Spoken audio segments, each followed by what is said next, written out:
Leemos la palabra de nuestro Dios en la carta que el apóstol Pablo escribió a los Colosenses en el capítulo 1, versículo 19, que nos dice: por cuanto agradó al Padre que en él habitase toda plenitud. Y si nos trasladamos al capítulo 2, versículo 9 nos dice: porque en él habita corporalmente toda la plenitud de la deidad. Estos versículos nos están hablando acerca de la persona de nuestro Señor Jesucristo, en el cual habita corporalmente toda la plenitud de la deidad. Y yo quiero iniciar haciendo una pregunta muy importante. ¿Será bíblico el concepto de la Trinidad que tienen los católicos y algunas otras denominaciones?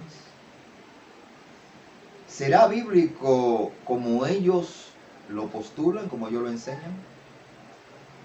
¿Es la doctrina de la Trinidad una doctrina realmente bíblica? Bueno, si vamos a ver, la Biblia nos dice con toda claridad que Jesucristo es Dios.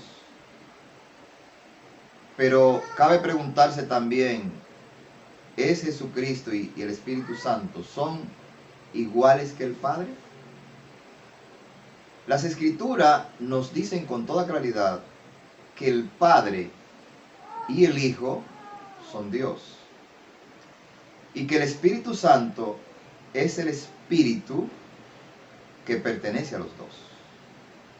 La enseñanza católica acerca de la Trinidad, y claro, también creo que es una de las creencias de los mormones y de los testigos, de los adventistas, que esa creencia nos dice que existe un Dios que son tres personas coeternas, con el mismo poder, con la misma naturaleza, y que ninguno dio origen al otro. Oiga, si eso es así, aunque no lo querramos admitir, ahí se está enseñando que hay tres poderes y que son tres dioses. Porque si son tres personas coeternas, independientes una de la otra, que tienen el mismo poder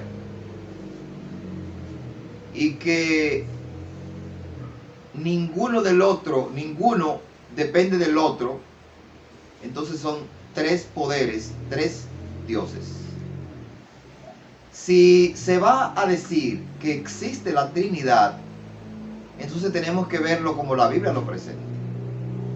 Por eso si me preguntan si yo creo en la Trinidad, yo diría no como lo enseña la Iglesia Católica, ni esas denominaciones que postulan un Dios que es tres personas independientes la una de la otra y que han existido por toda la eternidad, teniendo el mismo poder todas, y que ninguno dio origen al otro. La Biblia nos dice a nosotros que Dios el Padre engendró a Jesucristo su Hijo. Y como Jesucristo es su Hijo, Él posee los mismos atributos, las mismas cualidades que tiene el Padre. Para un hebreo, para un judío, no podía existir la idea en su mente de que Dios tuviera un hijo. Porque ellos entendían que si Dios tenía un hijo, ese hijo tenía que ser igual a él. En su mente no estaba la idea de que Dios tuviera un hijo que fuera inferior a él. Por eso leemos en el Evangelio según San Juan, en el capítulo 5, lo siguiente. Evangelio según San Juan, en el capítulo 5, nosotros encontramos en el versículo 18 que nos dice: por esto los judíos aún más procuraban matarle, porque no solo quebrantaba el día de reposo, sino que también decía que Dios era su propio Padre, haciéndose igual a Dios. O sea, ellos entendían que cuando Jesús decía que Él era el Hijo de Dios, Él estaba diciendo que era igual a Dios. Porque un hombre da a luz a otro hombre. O sea, un hombre, un ser humano, engendra a otro hombre. Entonces, Dios engendra otro Dios, un Dios, pero es el mismo Dios, porque nace de Él.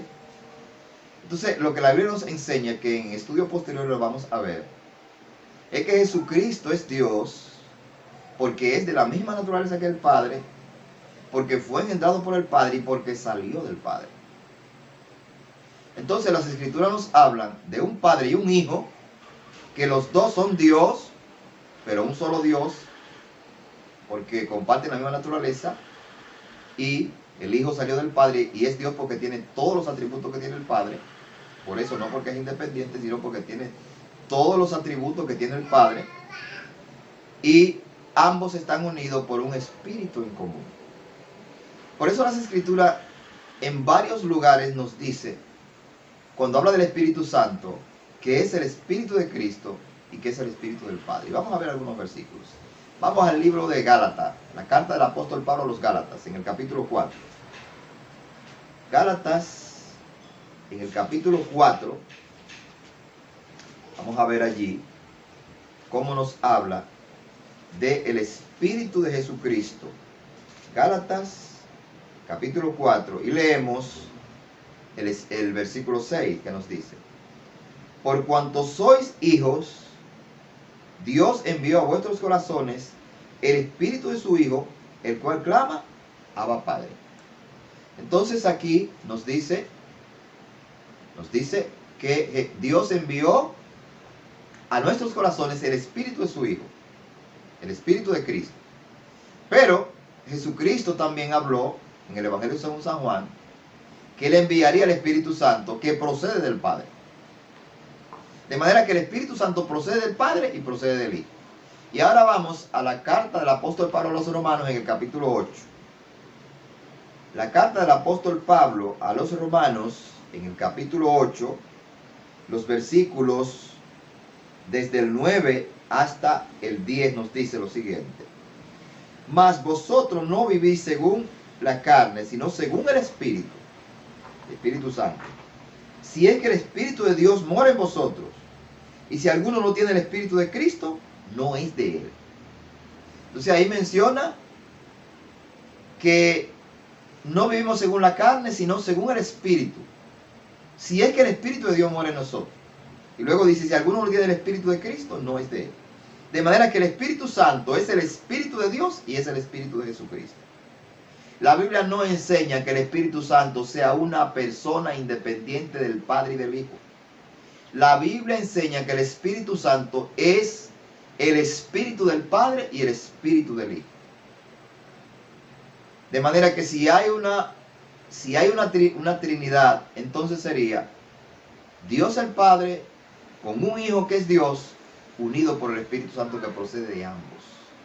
Y en el versículo 10 nos dice entonces: pero si Cristo está en vosotros, el cuerpo en verdad está muerto a causa del pecado, mas el Espíritu vive a causa de la justicia. Entonces está diciendo que si el Espíritu Santo está en nosotros, está Cristo en nosotros. ¿Por qué si el Espíritu Santo está en un creyente, está Cristo en el creyente? Porque es el Espíritu de Cristo.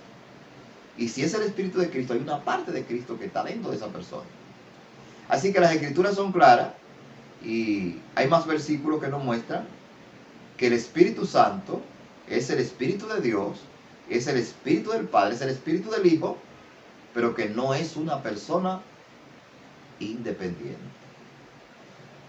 Muchos cristianos se basan en Hechos capítulo 5, donde Pedro le dijo a Ananías y Zafira: ustedes no han mentido a los hombres. Al mentir al Espíritu Santo no han mentido a los hombres, sino le han mentido a Dios. Dice, ustedes ven, el Espíritu Santo es Dios y es una persona. Pero al mentir al Espíritu Santo se le está mintiendo a Dios, porque es el Espíritu de Dios. Es el Espíritu de Dios. Pero no está diciendo que es una persona independiente del Padre. Es el Espíritu del Padre y es el Espíritu del Hijo. Es decir, la Trinidad bíblica es dos personas unidas por un Espíritu, que es el Espíritu Santo. Un Padre que engendró un Hijo, y ese Hijo, por ser su Hijo, tiene todos los atributos que tiene el Padre, y entonces un Espíritu Santo que procede de ambos y viene a morar dentro de los cristianos. Por eso cuando leemos las cartas, te va a notar que siempre hay un saludo, y en ese saludo siempre se va a decir: gracias a ustedes, gracias sean a ustedes o la gracia de Dios sea con ustedes y la comunión la gracia del Señor Jesucristo sea con ustedes y el amor de Dios el Padre sea con ustedes. Entonces, las Escrituras son claras al decir que cuando el Espíritu Santo de Dios mora dentro del creyente, entonces es Cristo morando dentro del creyente. Vamos a la carta del apóstol Pablo a los Efesios. Carta del apóstol Pablo a los Efesios en el capítulo 3. Capítulo 3 a los Efesios. Y vamos a leer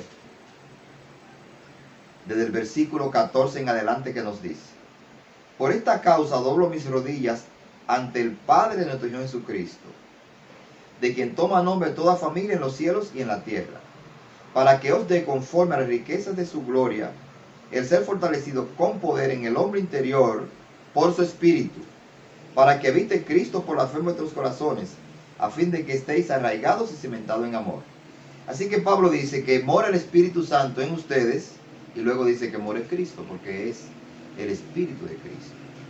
Vamos a leer ahora en Apocalipsis, capítulo 3, y el versículo 12, donde Jesús está hablando con su iglesia, y dice lo siguiente: al que venciere, yo lo haré columna en el templo de mi Dios, y nunca más saldrá de allí.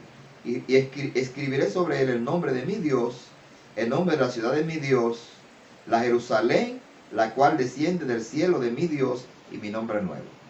Hay varios versículos en las Escrituras donde se nos dice que Dios el Padre es el Dios del Señor Jesucristo. Así leemos en 1 de Pedro, así leemos en Efesios. Y aquí Jesucristo está diciendo: el que venciere, lo haré columna en el templo de mi Dios, y escribiré sobre él el nombre de la ciudad de mi Dios. Entonces, la enseñanza bíblica respecto a la Trinidad es la siguiente: el Padre es el Dios que Jesús adora. El Hijo es el Dios que los cristianos adoramos junto con el Padre. El Hijo es el Dios que los cristianos adoramos juntamente con el Padre. Y el Espíritu Santo es el Espíritu de Dios, el Espíritu del Padre y el Espíritu del Hijo, que viene a morar en nuestros corazones y que nos enseña la verdadera adoración al Padre y al Hijo. Así que las Escrituras son claras. Tenemos un Dios, y la Biblia dice en el Evangelio según Samuel, capítulo 5, que el que no honra al Hijo, no, el que no honra al Hijo, no honra al Padre que lo envió. Porque hay muchos cristianos que creen que los judíos que no han reconocido a Jesucristo, ellos están adorando a Dios. Pero si ellos no han creído a Cristo, ellos no están adorando al verdadero Dios. Porque el verdadero Dios es el Dios que se reveló en la persona y la obra de nuestro Señor Jesucristo. También es importante resaltar que los musulmanes no adoran el mismo Dios que los cristianos. Porque hay gente que creen, que dice: no, Alá es que ellos le llaman al verdadero Dios, le llaman así, pero es el mismo Dios nuestro. No. Ellos no adoran el mismo Dios que los cristianos. ¿Por qué? Porque ellos no creen en la resurrección de Dios Jesucristo. Es decir, para ellos Jesucristo no resucitó. Pero las Escrituras nos dicen a nosotros, en Romanos capítulo 4, versículos 24 y 25, que nosotros creemos en el Dios que resucitó a Jesucristo de entre los muertos. Por eso no adoramos el mismo Dios de los cristianos y los musulmanes, porque el Dios de ellos no resucitó a Jesucristo. Ellos simplemente ven a Jesucristo como un profeta, pero ellos no creen que Él murió, que Él resucitó. Ellos no creen que Él resucitó. Por lo tanto, mi hermano, mi estimado hermano, usted y yo adoramos al Dios verdadero que se ha revelado en la Biblia y en la persona del Señor Jesucristo. Por lo tanto, nosotros no adoramos el mismo Dios que los musulmanes. No se deje confundir. El Dios de nosotros es el Dios que ha hecho maravilla. Y la maravilla más grande que ha hecho es que envió a su Hijo Jesucristo a morir en nuestro lugar Primero a vivir en nuestro lugar una vida de obediencia perfecta a los mandamientos del Padre, para que esa justicia nos sea atribuida a nosotros, o sea, imputada a nosotros, y murió en pago por nuestros pecados, para que nosotros estemos limpios delante del Padre, declarado inocente como si nunca hubiésemos pecado. Dios no nos hace justos, sino que nos declara justos. Por eso dice en Colosenses capítulo 2, versículo 9 y versículo 10, y con esto vamos a terminar, que como Jesucristo es plenamente Dios, Él está pleno, Él está completo, no le falta nada. Dice Colosenses capítulo 2, versículo 9 y 10. Porque en Él habita corporalmente toda la plenitud de la deidad, y vosotros estáis completos en Él, que es la cabeza de todo principado y potestad. Mi estimado amigo y hermano que me escucha, Jesucristo es plenamente Dios. Él tiene toda la sabiduría, todo el poder y toda la gracia de Dios en su persona. Y los que nos hemos unido a Él por la fe, estamos completos como seres humanos delante de Dios. Es decir, Él nos hace estar delante de Dios como si nunca hubiésemos pecado y como si siempre hubiésemos obedecido perfectamente todo lo que Dios requiere, porque Él lo hizo en nuestro lugar. Por tal razón, usted no tiene que añadirle nada a lo que ya Cristo hizo por usted para su salvación. Descanse en la obra perfecta que el Señor Jesucristo realizó. Que Él, siendo Dios, se hizo hombre para venir a vivir una vida perfecta como la que Dios requiere. Cuando Dios dio la ley, alguien ha dicho que la ley es un reflejo de lo que Dios haría si se hiciera hombre. Y en efecto eso sucedió. Jesucristo se hizo hombre y cumplió perfectamente todas las demandas de Dios en lugar suyo y mío, para que nosotros podamos gozar de dicha eterna y de felicidad. Gracias y paz a todos ustedes, y que la gracia del Señor Jesucristo esté con ustedes para siempre.